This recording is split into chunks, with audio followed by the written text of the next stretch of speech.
Ok, estamos entonces en el capítulo de inferencia. Mm, ¿Cierto? En la clase número 18 yo les dije que habían tres formas de hacer inferencia para los parámetros. La inferencia tiene que ver con cómo recuperamos información acerca de la distribución de los datos mediante los mismos datos. ¿Bien? Específicamente estamos interesados en encontrar valores para los parámetros de ciertos modelos cuando estos son desconocidos. En ese sentido, vimos lo que era la estimación puntual, ¿cierto? Mediante dos enfoques, que era estimación máximo verosímil y método de los momentos. En ambos casos, podíamos calcular o buscar indicadores de los estimadores para ver qué tan buenos eran, ¿cierto? Como el error cuadrático, cosas como el error cuadrático medio, el sesgo, ver si es que era asintóticamente sesgado, etc. Eso es lo que vamos a repasar un poco al principio de esta clase.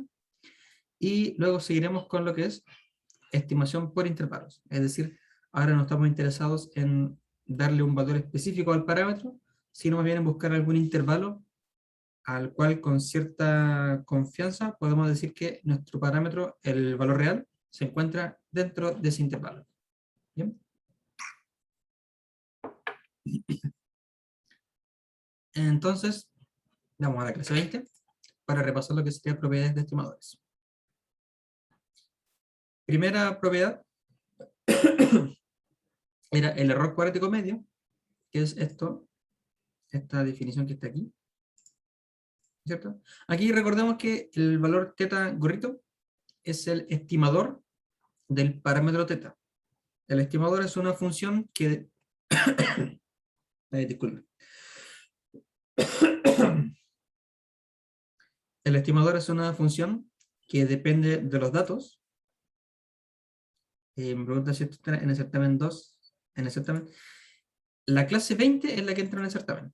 Es decir, propiedades de los estimadores, ¿cierto? Lo que vamos a hacer ahora es ver un pequeño repaso de esta clase para volver a revisar las propiedades que vimos en la clase pasada. Es decir, lo que estamos viendo ahora es un repaso de la clase del lunes y esto sí entra en el certamen. Decía entonces, aquí recordemos que el estimador es una función que depende de los datos, ¿cierto? Y que su motivación es poder estimar o hacer una aproximación del parámetro real θ. Como es una función que depende de los datos, y los datos provienen de una muestra aleatoria, entonces θ gorrito es también una variable aleatoria. Por eso, si es que yo quiero ver qué tanto dista este del valor real, puedo calcular la esperanza del error cuadrático. Y de esta forma se define el error cuadrático medio. Cuando yo tenga varios candidatos a un estimador, siempre voy a escoger aquel parámetro, digo, aquel estimador que minimice el error cuadrático medio. A partir del error cuadrático medio podemos definir lo que es la eficiencia relativa para dos candidatos o dos estimadores de θ, ¿cierto? Yo puedo calcular la eficiencia relativa de esta forma.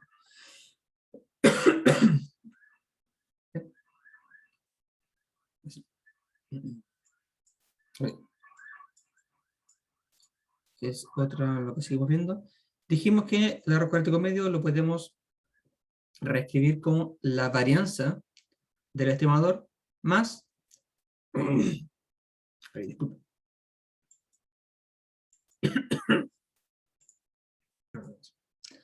Ahora sí, mil disculpas. Decía entonces que el error cuadrático medio lo podíamos escribir como la varianza del estimador más esta diferencia al cuadrado. Y esta diferencia es lo que luego nosotros llamamos el sesgo del estimador. ¿Ya? Aquí vimos cómo podíamos escribirlo de esta forma. Y esto es conveniente porque así podemos analizar el error cuadrático medio como dos cantidades distintas, que son la varianza y el sesgo de mi estimador. ¿Bien? Ambos valores yo siempre voy a decir que sean lo más pequeño posible. ¿Ok? Aquí comentario respecto de esto. Entonces, diremos que un estimador es insesgado cuando el sesgo sea igual a 0. Aquí el sesgo, recuerden que se define como la esperanza del estimador menos el parámetro real. ¿Cierto? Por lo tanto, si esa diferencia es 0, diremos que el estimador es insesgado si es que la esperanza de este es igual al parámetro real. Vimos un ejemplo en el caso de la distribución Poisson, en que el estimador lo hemos definido como el promedio de los datos, el estimador de lambda, el parámetro de Poisson, y luego calculamos la esperanza de este parámetro, y vimos que la esperanza de lambda estimado era igual al parámetro lambda real. Por lo tanto, este estimador es insesgado. En el caso de que el estimador no sea insesgado, pero en el límite, cuando ya tiene infinito, se tenga que es insesgado, entonces diremos que el estimador es asintóticamente insesgado. Es decir, es insesgado, pero en el límite, cuando n tiende a infinito. Si es que estamos en presencia de dos estimadores que sean insesgados, entonces la eficiencia relativa se va a definir únicamente mediante la división de las varianzas.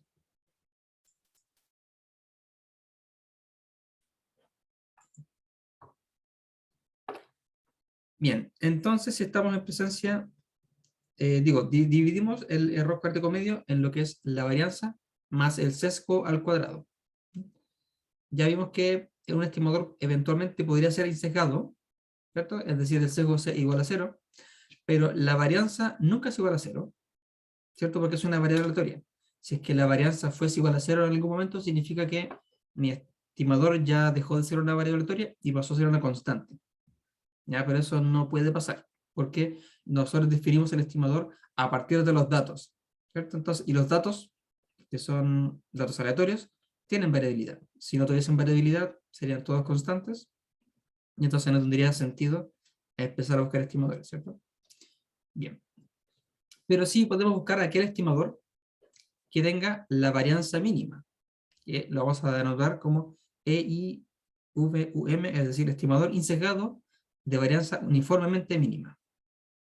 Diremos que un estimador cumple esta propiedad si, primero, obviamente es insesgado, y segundo, si es que la varianza de mi estimador es menor o igual que la varianza de cualquier otro estimador insesgado de teta.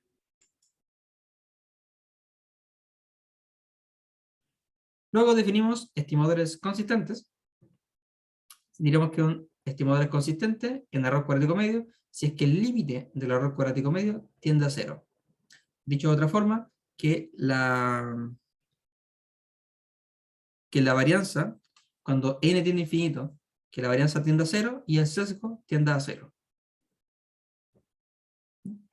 Como el error cuadrático medio nunca, si no toma el límite, obviamente, como este valor nunca es igual a 0, lo que uno sí espera es que este valor disminuya a medida que uno toma más datos. Mientras más datos yo tomo, es de esperar que mi aproximación del parámetro real, es decir, mi estimador, cada vez se parezca mucho más al parámetro real. Entonces, esa es una característica que nosotros deseamos que cumpla el estimador. Por eso diremos que es consistente en error cuadrático medio, si al límite, cuando n tiende a infinito, este término se va a 0. Y esto lo revisamos para la distribución de Poisson, ¿no? Que para acá dijimos que el parámetro lambda, el estimador de lambda iba a ser el promedio, por lo tanto la varianza del promedio, como son aquí, recuerden que estos valores x sub i se escogen de tal forma que sean independientes entre sí, porque como es una muestra aleatoria, yo los voy seleccionando al azar, por lo tanto no hay correlación entre ellos, estamos asumiendo que no hay correlación entre ellos, es decir, perdón, no solamente correlación de cero, sino que estamos asumiendo que como los tomo de forma independiente, entonces tengo independencia entre las variables aleatorias. Por eso yo puedo pasar la varianza de la suma como la suma de las varianzas, y de esta forma obtengo entonces que la varianza para este estimador es igual a lambda sobre n. Como el sesgo era 0, es decir, la esperanza del estimador era este mismo término, esto me queda igual a 0, así que el error cuadrático medio me queda únicamente como lambda sobre n. Y si aquí lanzábamos n hacia infinito, notamos que esto justamente se va a 0. Por lo tanto, este estimador de lambda es consistente en error cuadrático medio.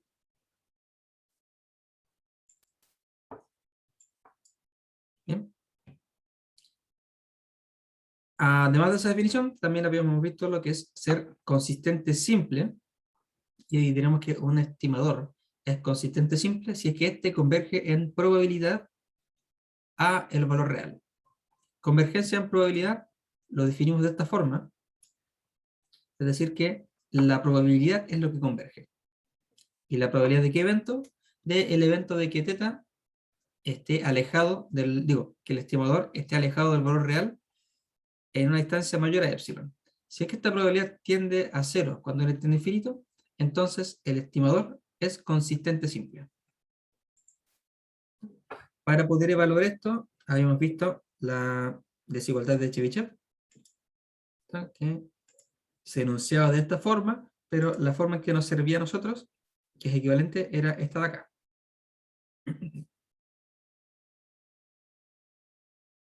Aquí, déjenme resolver.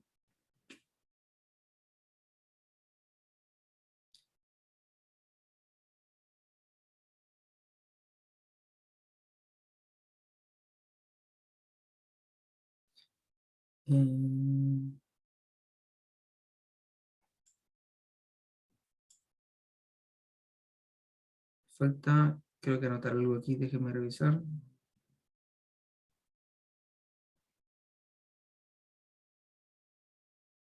Sí, aquí, perdón, me entró la duda porque aquí anoté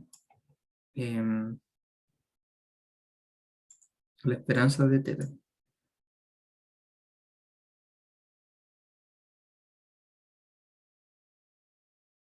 Ah, no, perdón. No, esto está bien, sí. Porque la desigualdad de Chebyshev es con la media del proceso, digo, de la variable aleatoria. Por lo tanto, eso está bien definido. Entonces, en el caso de que mi estimador sea sesgado, es decir, que esta esperanza coincida ser con el valor θ real, puedo utilizar esta desigualdad para chequear si es que mi estimador es consistente simple. ¿Cierto? Porque me va a quedar que esto tiene que ser menos igual que la varianza para cualquier valor de epsilon. Aquí el valor de epsilon no es importante. Lo importante es que este término completo se vaya a 0 a medida que n es infinito.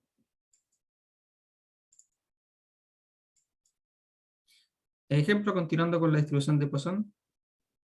Aquí se me fue ese detalle. Aquí habíamos visto que nuevamente el estimador de el valor de lambda para la distribución de Poisson es el promedio. Ya habíamos visto que es insesgado. Y también descubrimos que la varianza la podemos escribir de esta forma. Por lo tanto, si utilizo la desigualdad de Chebyshev directamente, me queda que la probabilidad de que lambda menos su esperanza sea mayor que epsilon es de manera igual que la varianza del estimador sobre epsilon cuadrado. Lo cual es equivalente a decir que la probabilidad de que lambda menos el valor real de lambda, que es igual a la esperanza, la probabilidad de que esto sea mayor que epsilon es menor o igual que lambda sobre n por epsilon cuadrado. Entonces, aquí, como yo les había dicho, da lo mismo el valor de epsilon. Esto puede ser cualquier valor, no me interesa su valor. Lo único importante es que esta probabilidad se tiende a 0 cuando n tiende a infinito. Y eso pasa justamente si es que tomo n a infinito, entonces esta probabilidad tiende a 0. Por lo tanto, en efecto, el estimador de lambda, dado por el promedio, tiene la propiedad de ser consistente simple. Es decir, tiene todas las propiedades bonitas este estimador. En general, el promedio tiene muy buenas propiedades para, obviamente, ciertas distribuciones, no para todas.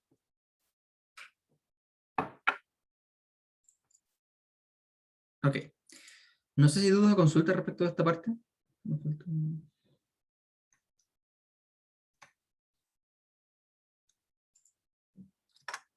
Voy a hacer un pequeño cambio acá.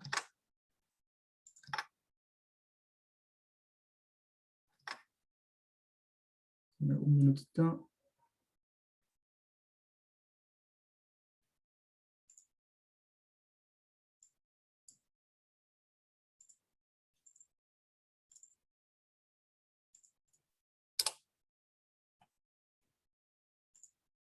Ahora sí, para que aparezca. Vamos.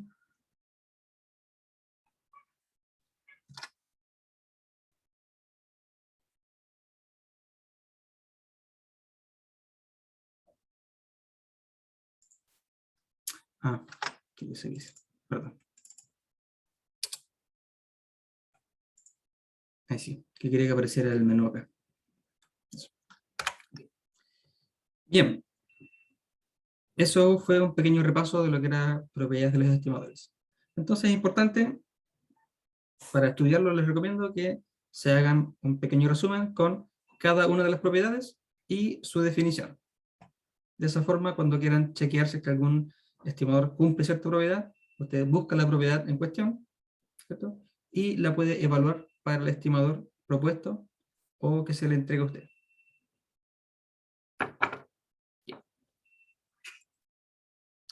Bien.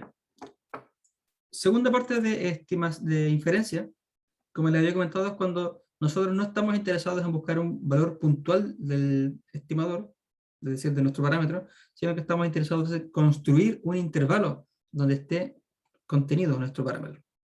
¿Por qué? Porque, como les dije, el estimador, θ sub i, es una variable aleatoria, que depende de los datos. Por lo tanto, si yo me pregunto cuál es la probabilidad de que ese valor tome el valor real del parámetro, esa probabilidad es siempre igual a 0, porque es una variable aleatoria que depende de más variables, en general es continuo, por lo tanto esa probabilidad siempre es igual a 0. Bien, por lo tanto, por esta razón es que uno desea quizás mejor proponer un intervalo, donde con cierto nivel de confianza podemos asegurar que esté contenido el valor real del parámetro. Es decir, vamos a construir algo de este estilo. Acá tengo un límite inferior, acá tengo un límite superior, y quiero que la probabilidad de que el parámetro real, la probabilidad de que esté dentro de estos dos límites, sea igual a 1 menos alfa, donde 1 menos alfa es lo que nosotros vamos a llamar como el nivel de confianza del intervalo. ¿Bien? Eso. Entonces, la idea la podemos representar en la siguiente imagen. Como θ, mi valor estimado, es una variable aleatoria, tiene asociada alguna función de densidad, que en este caso la graficamos de esta forma.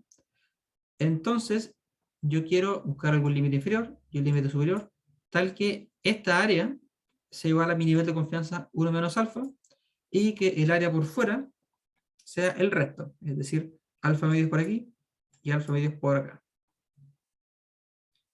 Además, según la necesidad que yo tenga del problema, puedo definir estos intervalos de forma unilateral, es decir, que la confiabilidad, digo la confianza, perdón, que el nivel de confianza esté desde cierto valor hacia abajo, es decir, la probabilidad de que θ esté por debajo de un límite superior, sea 1 menos alfa, o puedo verlo desde abajo, la probabilidad de que el valor de θ sea mayor o igual que un límite inferior, sea 1 menos alfa.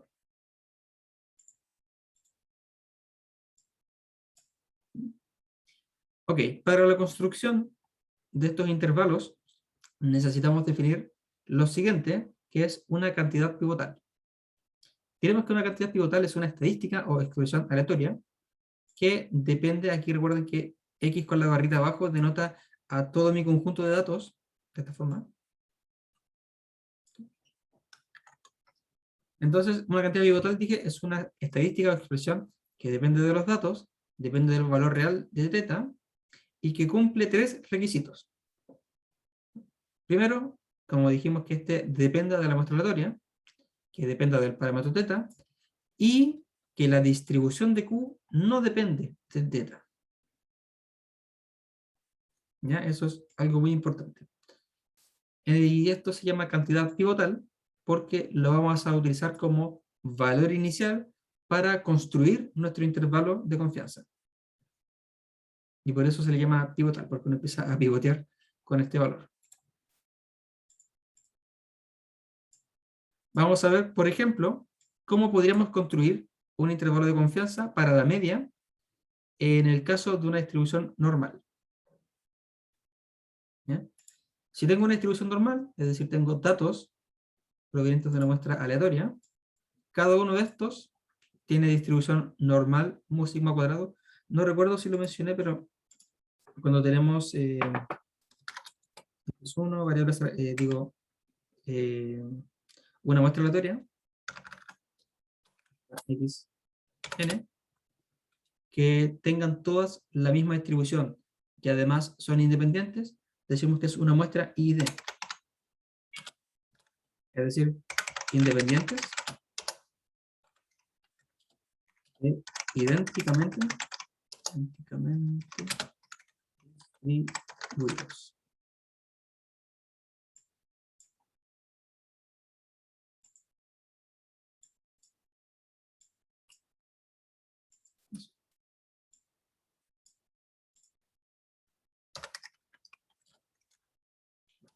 Una muestra ID.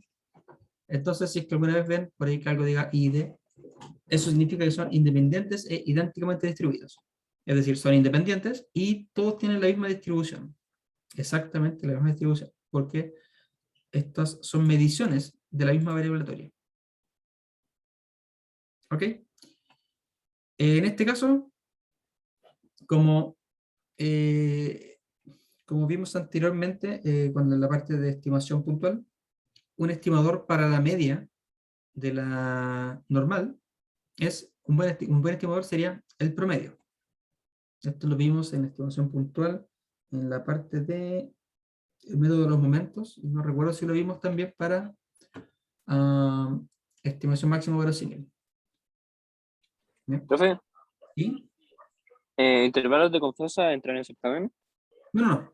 Esto ya aparte no es para aceptar. Ya, vale. Únicamente hasta la clase 20. Sí, hasta la clase 20.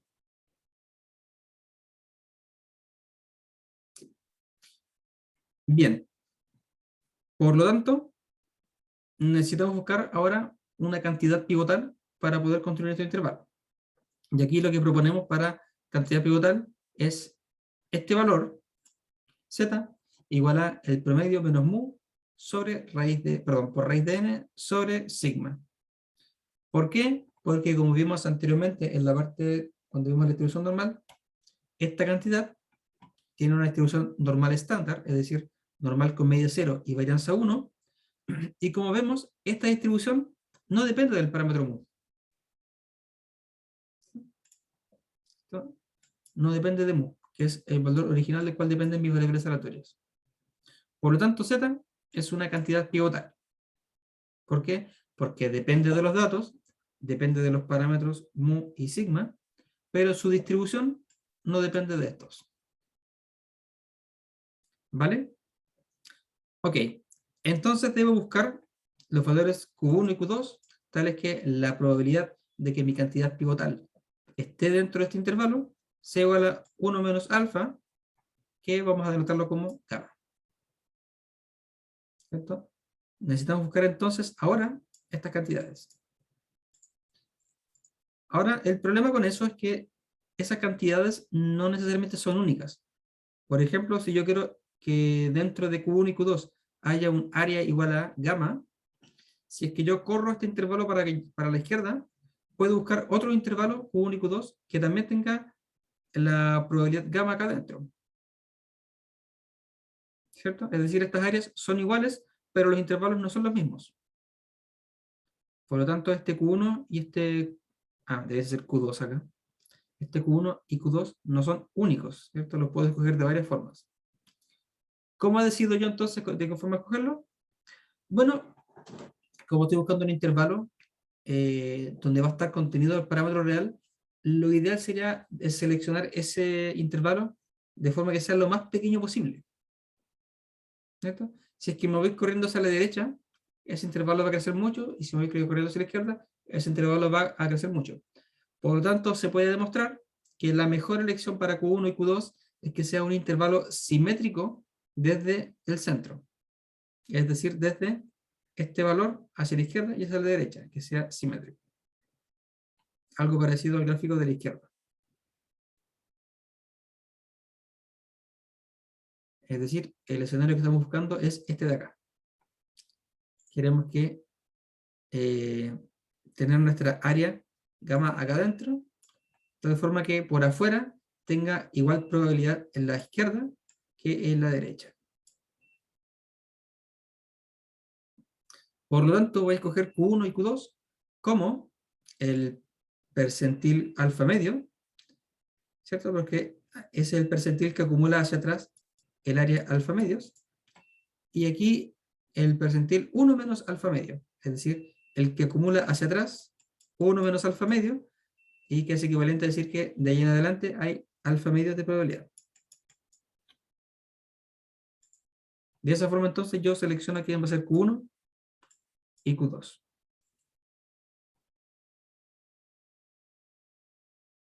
¿Bien?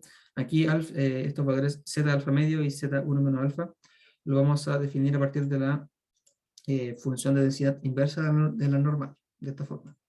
Aquí phi, recuerden que lo denotábamos como la función de densidad de la distribución normal estándar. Por lo tanto, la inversa de esto me entrega los percentiles de los cuales estábamos hablando.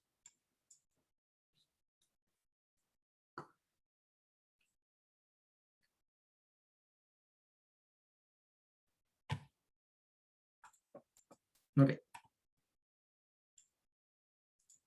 Por lo tanto, ¿qué llegamos a formular?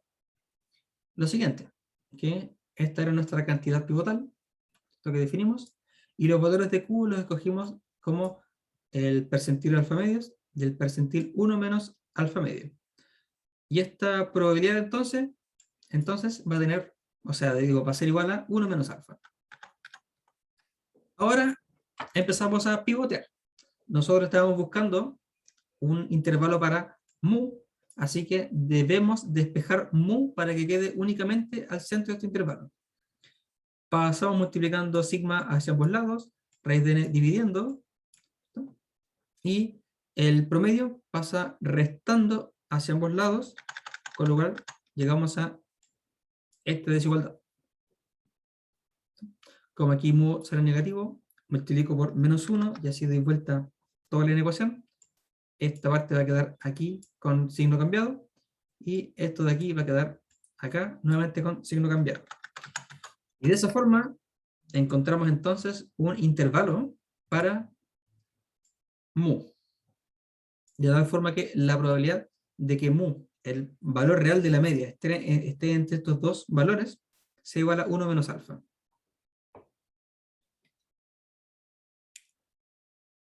Ahora hay un pequeño comentario respecto a lo que es el lenguaje que se utiliza acá.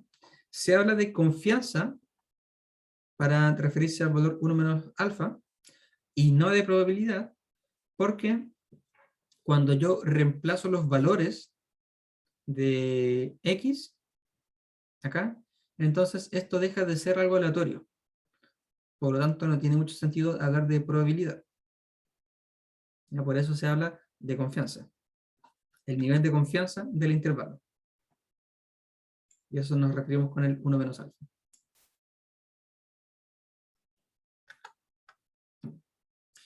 Luego podemos seguir trabajando esta expresión como el percentil alfa medio es igual a menos 1, el percentil 1 menos alfa medio.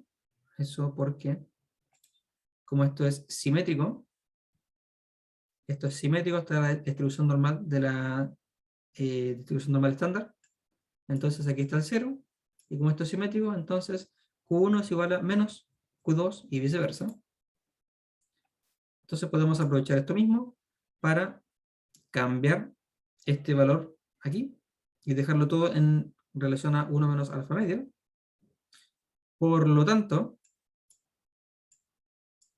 el intervalo de confianza del 1 menos alfa por ciento para la media poblacional de una distribución normal vendría dado por esta expresión.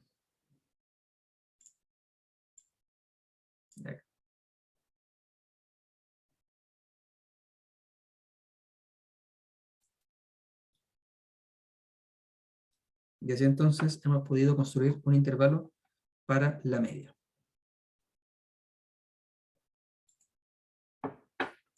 Importante, algo aquí, hay que mencionarlo, es que estamos aquí bajo el supuesto, esto está escrito un poco más arriba, me faltó mencionarlo. Ejercicio para el certamen, voy a ver si me da el tiempo, porque tampoco me quiero atrasar con la materia. Si tenemos un poco de tiempo al final de clase, voy a buscar algún ejercicio para que lo podamos revisar. Si no alcanzo, recuerden que a las 19:50 tenemos el horario de consulta. Si es que no alcanzamos a ver algo acá, puedo preparar un par de ejercicios para el horario de consulta. ¿Ya? Si es que no pueden llegar, voy a grabarlo para que lo puedan revisar después durante la noche o durante el jueves. Eso podemos hacer. Ok, decía un comentario importante acá que para construir este intervalo estamos haciendo el siguiente supuesto de que nosotros conocemos el valor de la varianza o de la desviación estándar en este caso. ¿Y esto por qué? En todo momento asumimos que conocemos este valor. Es decir, estamos en un escenario en donde lo único que desconocemos es la media. Esto podría ser, por ejemplo, si estamos tomando,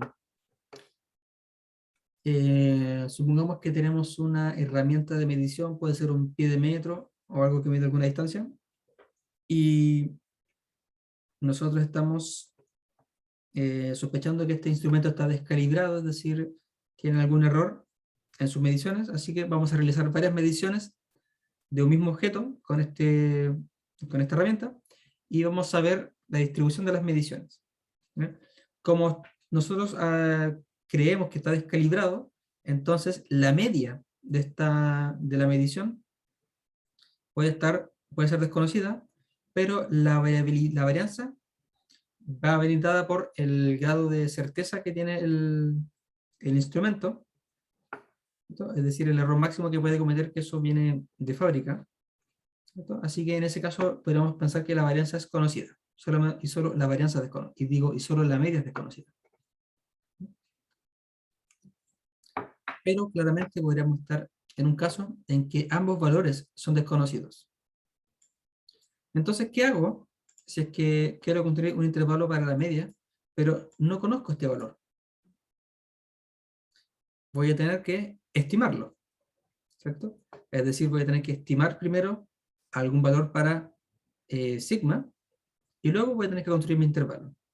Pero ahí tengo un problema, y es que si es que estimo este valor, entonces en mi cantidad pivotal, aquí esto es equivalente a estimar este valor. Si estimo valor de sigma, entonces mi cantidad pivotal no va a tener necesariamente una distribución normal estándar. Va a tener otra distribución. ¿No? Ahora, para estos casos, nosotros necesitamos definir dos distribuciones más. Perdón, me adelanté un poco con eso. Vamos a tener que definir dos distribuciones más que se llaman distribuciones instrumentales, ¿ya? Para poder suplir los casos en que la varianza es desconocida, ¿cierto? En el caso de una distribución normal. Es decir, necesitamos primero construir un estimador para la varianza, y obviamente también podemos construir un intervalo de confianza para la varianza, y luego un intervalo para mu en el caso en que sigma es desconocido. Bien, algunos comentarios respecto al intervalo de confianza. Los límites son aleatorios y dependen del valor de teta estimado y de alfa. ¿No? Como si se fijan acá, teta estimado o el estimador de teta es el promedio, así que mi intervalo depende del promedio y además depende del valor alfa que yo le entregue. Si quiero un intervalo, digo, una confiabilidad muy grande, por ejemplo, que 1 menos alfa sea cercano al 100%, corro el riesgo de que mi intervalo sea demasiado extenso, porque al aumentar el valor de alfa, fíjense, si yo aumento el valor de alfa, estos límites van a estar cada vez más alejados, porque yo creo que aquí dentro haya una probabilidad más grande. Si es que aumento el área de adentro, entonces necesariamente estoy corriendo los límites hacia afuera. Por lo tanto, siempre hay que tener la relación a mayor confiabilidad o mayor confianza, más grande va a ser el intervalo. Y caso contrario, si yo deseo un intervalo pequeño, que esté más concentrado, ese intervalo va a tener una menor confianza asociada. En general, uno escoge alfa, digo, escoge la confianza, 1 menos alfa, algo así como 0,9, 0,95, 0,99. Esos son los valores que uno por lo general maneja.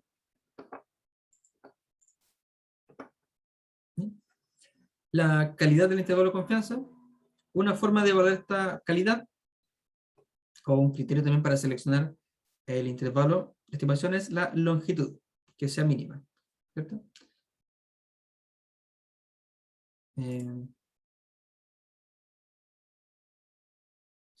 Claro, otra forma de...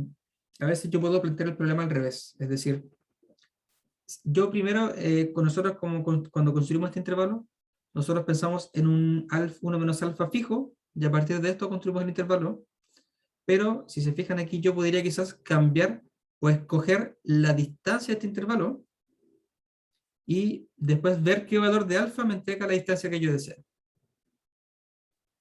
Esa es otra forma en que yo puedo seleccionar el intervalo. Puedo yo definir o revisar el error estándar y el margen de error del intervalo. En este caso, nosotros dijimos que el estimador de mu era el promedio. Nosotros sabemos de lo anterior que este estimador es insesgado, ¿no? Y que su error cuadrático medio, esto no lo vimos directamente, pero lo pueden calcular ustedes si desean, va a venir dado únicamente por la varianza del estimador, y esta varianza es igual a sigma cuadrado sobre n, y cuando esto tienda a infinito, esto tiende a cero. ¿No?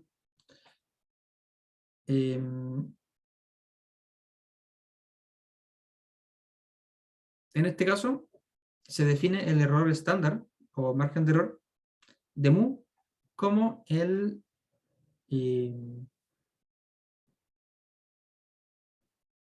déjenme ver. Sí, se define como esta cantidad. ¿Sí? Y de esta forma, si nos fijamos que el intervalo de confianza, en el fondo está dado por esta expresión. Porque esto de aquí es justamente, me voy a devolver un poquito, esto que habíamos anotado acá, pero nuestro intervalo de confianza. Por lo tanto, este valor que estoy sumando acá, en mi intervalo de confianza, está relacionado con la incertidumbre de el valor de teta. Aquí está incluida la varianza de los datos.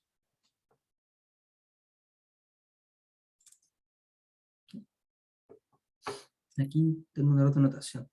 Aquí debe haber sido el z de 1 menos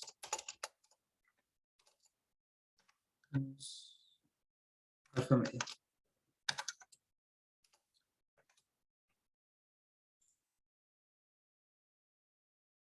Ahí sí. Para que esto coincida con la fórmula que habíamos visto anteriormente. ¿Va? Ahí sí.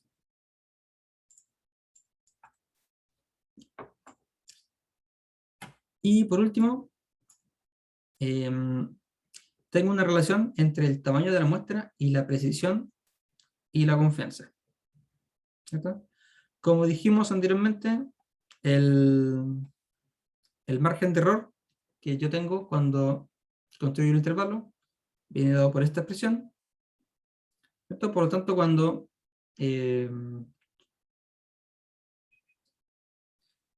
yo aumento el valor de n, el margen de error cada vez disminuye más, porque esto está dividido sobre raíz de n. Así que yo tengo una relación entre estos dos valores, entre los tres valores. El margen de error va a venir dado por sigma sobre raíz de n por z de, este nuevamente es 1 menos alfa. Tengo que corregir esto de acá. Esto es 1 menos alfa. Entonces, el margen de error depende de la cantidad de datos y del nivel de confianza que yo escoja.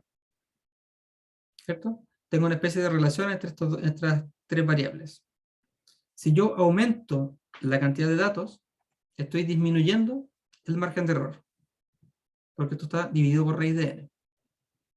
Si yo en cambio aumento el valor de alfa, estoy aumentando el margen de error.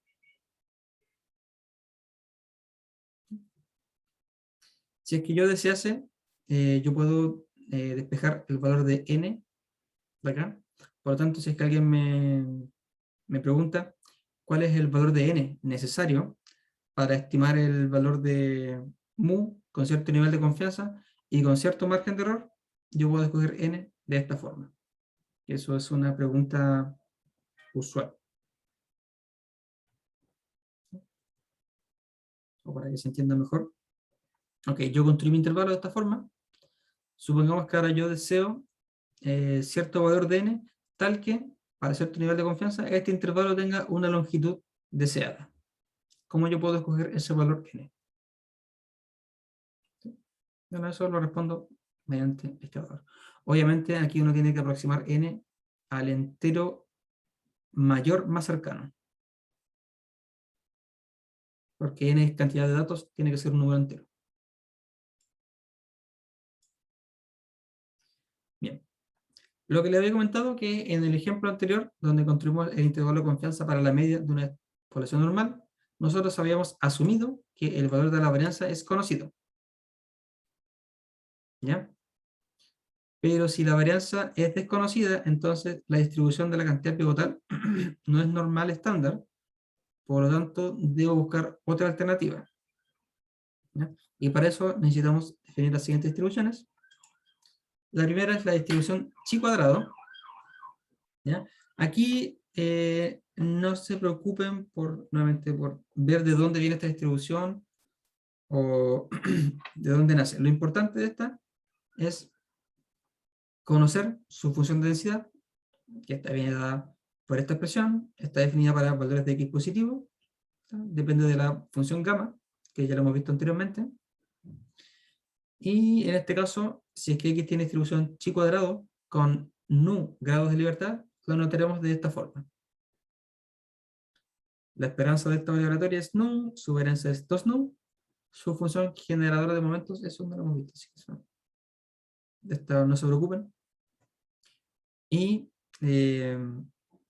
la relación que tiene esta distribución con la distribución normal es que si yo tengo z una distribución normal 0, 1, estándar, entonces el cuadrado de z va a tener distribución chi cuadrado. Es decir, el cuadrado de una distribución normal tiene distribución chi cuadrado. Así que más adelante veremos que esta distribución yo la puedo utilizar para construir un intervalo de la varianza.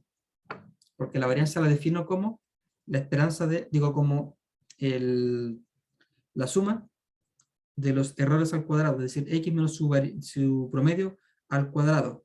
Es decir, eso va a tener una distribución normal al cuadrado, es decir, una distribución chi cuadrado. Pero ya eso es para más adelante. Y la siguiente distribución que necesitamos es la distribución tstudent. Diremos que una variable aleatoria tiene distribución tstudent con nu grados de libertad, si su función de densidad viene dada por esta forma. En este caso no tenemos que x tiene distribución tstudent de nu grados de libertad. Su esperanza es igual a 0 y su varianza viene dada por esta forma. Cuando nu tiende a infinito, esto es algo importante, la distribución tstudent tiende a una distribución normal estándar. Es decir, la distribución tstudent se parece mucho a la distribución normal estándar, solo que esta distribución se dice que tiene colas más livianas. Perdón, colas más pesadas. ¿Qué significa eso? Que si la distribución normal hace algo de este estilo, la distribución t-student hace algo de este estilo. Sus colas tienen más peso, es decir, las colas decaen más rápido hacia cero, ¿no? Es decir, está más concentrada la probabilidad. Y cuando nu tiende a infinito, entonces esta gráfica de la distribución t-student tiende a ser una normal estándar. Así que podemos pensar la distribución t-student como una distribución normal, pero más robusta, ¿cierto? Que los datos están más concentrados al centro. Ok. Al igual que construimos el intervalo de confianza para la media, en el caso en que la varianza era conocida, de igual forma nosotros podemos proponer una cantidad pivotal. Tengo un error acá en la fórmula, ya lo corrijo. Nosotros podemos definir una cantidad pivotal para el caso en que la media, la varianza es desconocida, y en vez de utilizar la varianza, vamos a utilizar, aquí esto está, vamos a utilizar la desviación estándar muestral, es decir,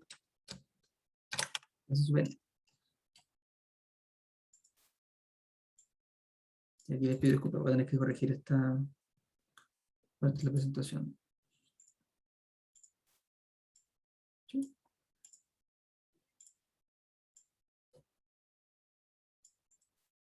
No dejo. En este caso, yo voy a estimar la varianza mediante, la desviación estándar mediante la desviación estándar muestral, S sub n, y la voy a utilizar para construir mi intervalo. Si se fijan, el intervalo es muy similar, solamente que en vez de una distribución normal estándar, yo voy a utilizar una distribución t-student de n-1 grado de libertad.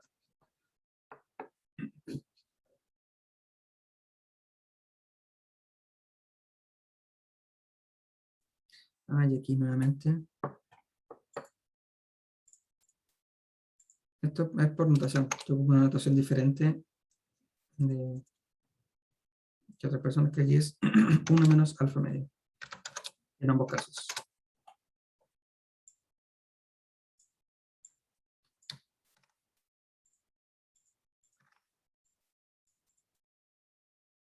Eso porque algunas veces, no sé si recuerdan cuando vimos las tablas de la distribución normal, en algunas tablas como que algunas personas se olvidaban de los números negativos y se quedan únicamente con la parte positiva.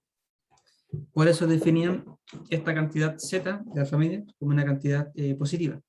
Pero según la nomenclatura que estamos utilizando nosotros, esto sería algo negativo para nosotros, así que si se utiliza, ¿qué es lo que va a pasar? Que se da vuelta al intervalo. En valor absoluto es lo mismo z de alfa medio que z de 1 menos alfa medio. Así que tengan cuidado de saber cuál utilizar. Yo siempre voy a utilizar aquella que es positiva.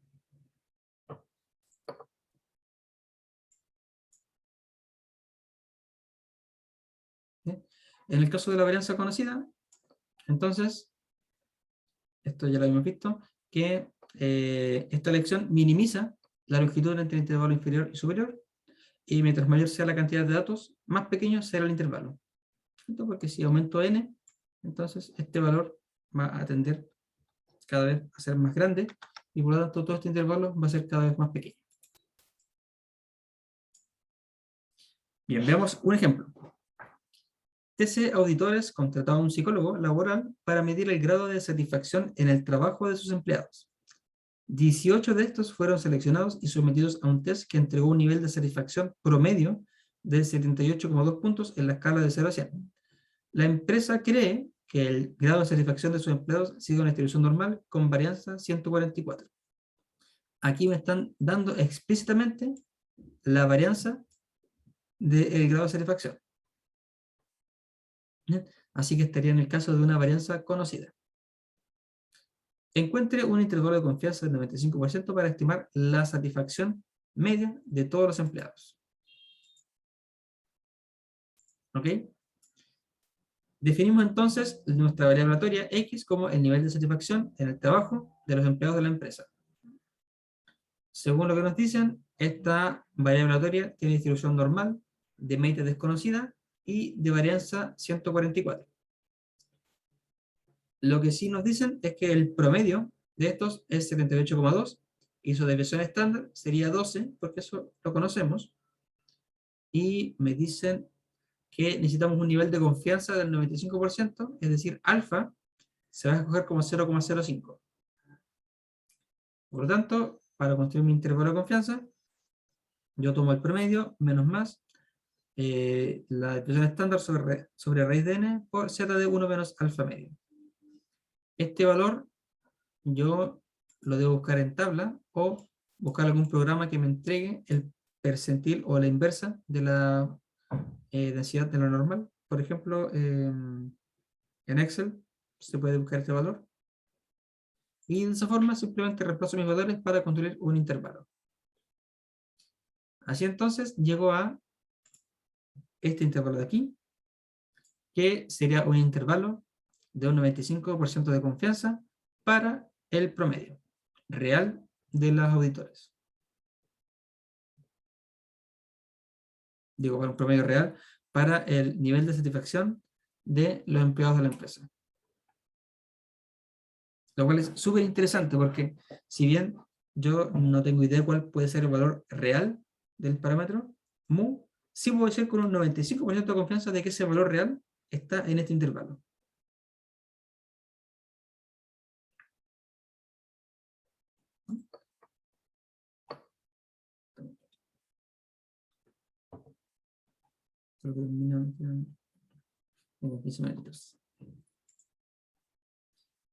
Bien. Ya vamos a formalizar y ver cómo podemos hacer intervalos de confianza para otras cantidades, para la varianza. Eso lo vamos a ver un poco más en detalle en la próxima clase. Pero consideramos lo siguiente, que hasta ahora únicamente hemos visto el caso de variables aleatorias normales. ¿Cierto? ¿Qué pasa, por ejemplo, si yo quisiese construir un intervalo de confianza para la proporción de una población o para el valor de lambda de una distribución de Poisson? Entonces, en ese caso, existen otras formas de abordar el problema, pero nosotros nos vamos a aprovechar del siguiente teorema para poder construir intervalos de confianza que nos permitan, de forma aproximada, tener intervalos de confianza para parámetros en otras distribuciones. El siguiente teorema se llama el teorema del límite central, o también llamado teorema central del límite. ¿Ya? Este teorema me dice lo siguiente. Si yo tengo S sub n, una suma de variables aleatorias, independientes e idénticamente distribuidas, es decir, I de, con media finita, es decir, lo importante es que la media sea real, no infinito, y varianza finita, sigma. Entonces, si yo defino Z sub n como esta suma de variables aleatorias menos la media sobre sigma raíz de n, entonces, cuando n tiende a infinito, la distribución de esta variable aleatoria converge a ser la distribución de una normal estándar. Dicho de otra forma, la distribución de z, cuando n tiende a infinito, tiende a ser una distribución normal estándar. Así que esto converge a una distribución normal estándar.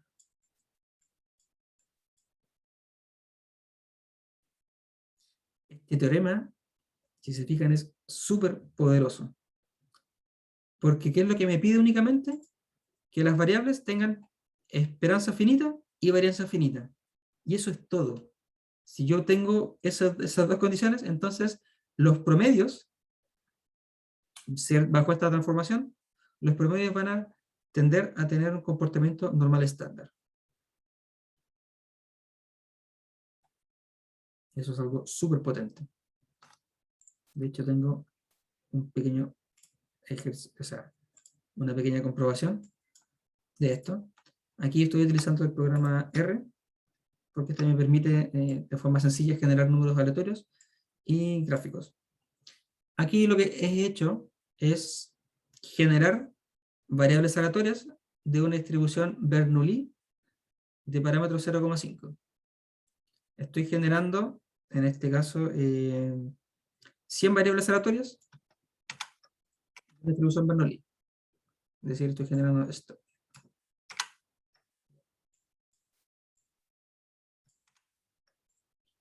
Acá tengo 100 variables aleatorias Bernoulli. La variable aleatoria Bernoulli, recuerden que era 0 o 1, y en este caso lo estoy escogiendo con probabilidad 0,5, es decir, toma 0 con probabilidad 0,5 y 1 con probabilidad 0,5. Aquí generé 100 datos aleatorios, puedo hacerlo nuevamente, genero 100 más, 100 más, 100 más, y cada vez que genero, obviamente uno esperaría que fuesen distintos, y eso está pasando, ¿cierto? Los 100 que genero ahora son distintos de los anteriores. Ok, voy a considerar entonces el promedio de estas variables aleatorias. Por el promedio, y ese fue el promedio que obtuve de generar 100 datos aleatorios Bernoulli. Si lo hago de nuevo, obtengo otro promedio, y así sucesivamente. ¿Ok?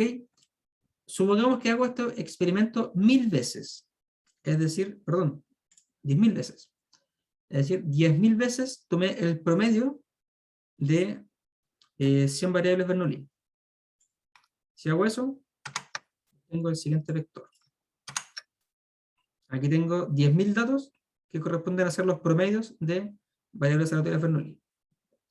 Si yo hago un histograma de estos datos, miren lo que obtengo. Obtengo algo que se ve súper normal.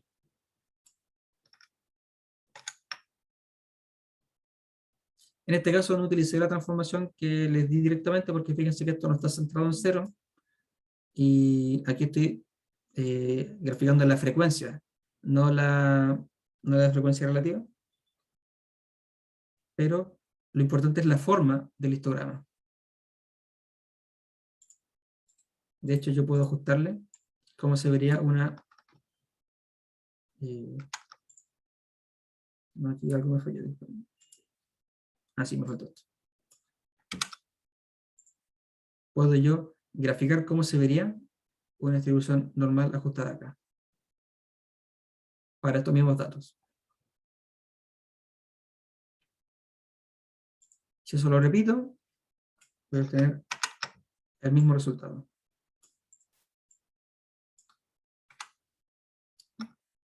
Aquí nuevamente realicé 10.000 promedios, perdón, 100.000 promedios y lo grafiqué. Esto puedo hacerlo tantas veces como yo quiera. El histograma siempre va a tender a ser normal. Eso es la base entonces del teorema del límite central. Esto no es una demostración, por cierto, esto es simplemente una comprobación de que realmente funciona. Para el caso Bernoulli.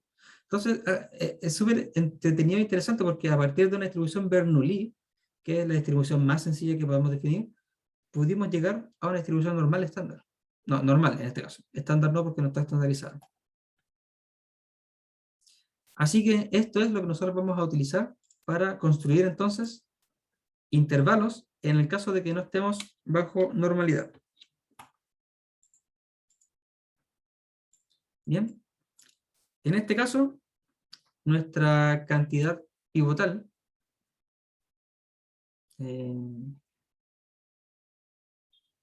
estos comentarios respecto del promedio, digo del teorema.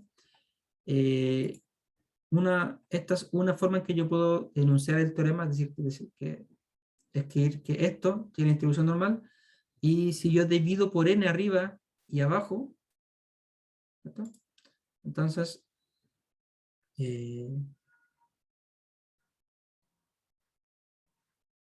aquí me falta un valor, perdón. Aquí esto está multiplicado por n. Mu está multiplicado por n, ahí sí.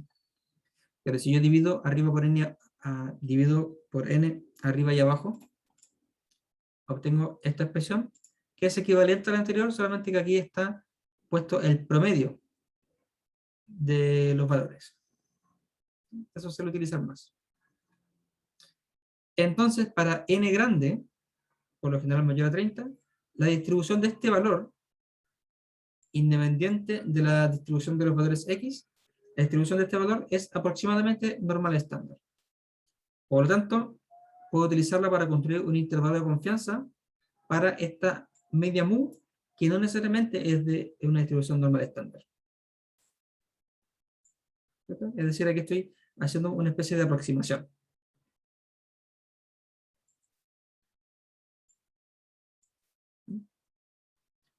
Puedo utilizar este teorema, por ejemplo, para estimar la proporción de una población.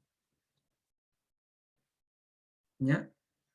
Aquí recordemos que si yo tengo una distribución Bernoulli, el parámetro P, que es el parámetro de la distribución Bernoulli, una forma de estimarlo, habíamos visto, que es mediante el promedio.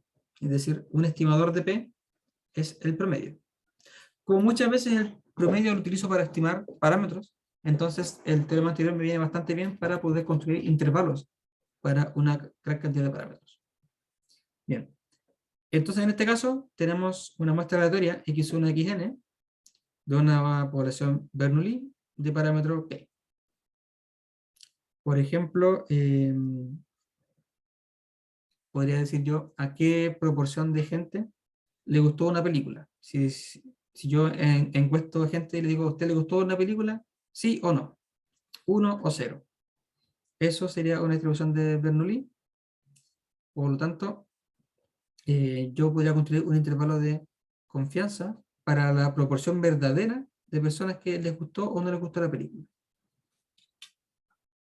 En este caso, nosotros sabemos que la media de una distribución Bernoulli es igual a P, y ya dijimos que su estimador podemos obtenerlo mediante el promedio. Además, la varianza de la distribución Bernoulli es P por 1 menos P, así que una forma de estimar la varianza es reemplazando P por el estimador del promedio, y así la varianza estimada podemos estimarla como el promedio por 1 menos el promedio. Entonces, si reemplazo directamente en el teorema del límite central, obtengo que el estimador de P, dado por el promedio, menos el promedio, sobre la varianza, sobre la raíz de la varianza dividido en n, esto va a tener aproximadamente distribución normal estándar.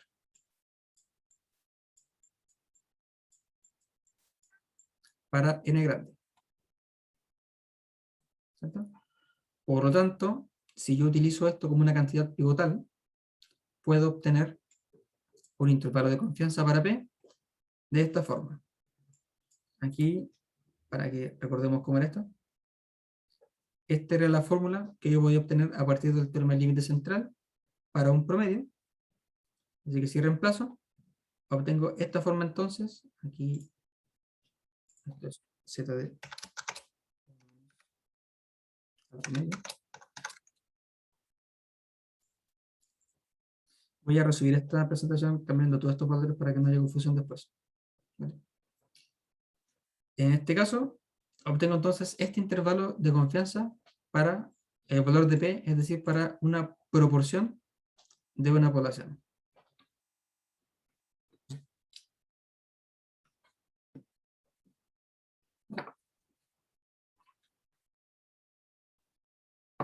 Ok, entonces, son muchas las formas en que yo puedo construir, perdón, para cada parámetro de distintas distribuciones, yo puedo definir a partir de cantidades pivotales intervalos de confianza.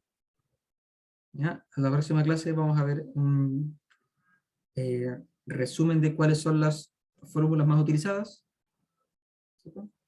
Y en los casos más utilizados, ¿ya? Para poder sentar estas ideas.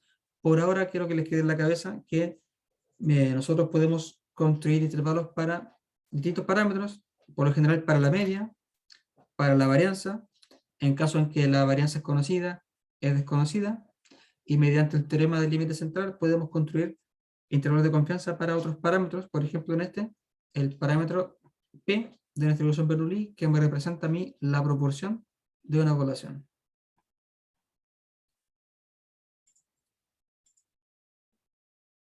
Bien, este ejemplo, déjenme revisar.